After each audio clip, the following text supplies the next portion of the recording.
I woke up one Tuesday morning in 2001 and heard a voice telling me horrible things were happening. I turned on the TV, and sure enough, they were. People kept saying everything changed that day, but they were wrong. Some things changed, but a lot stayed the same.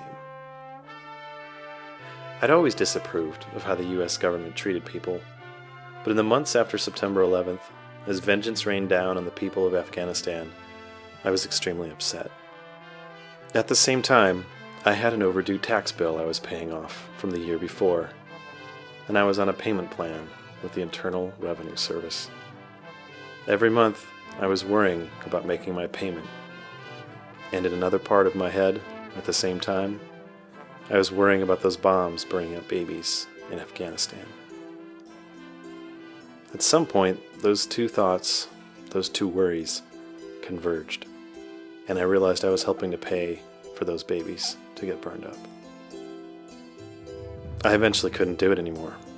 I couldn't pay to have my government kill people, so I stopped. I just stopped paying those back taxes, and the next year, when I owed more, I didn't pay those either. I looked around on the internet to see if anyone else was feeling the same way.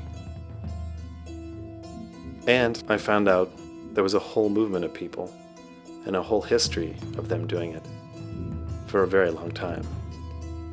They were called war tax resistors. There were a lot out there, and there were even a group of them in my city. I went to a potluck and met some of them and found out more. Almost from the very start, I was thinking, more people need to know about these activists. Who were they? Why did they do this? And how?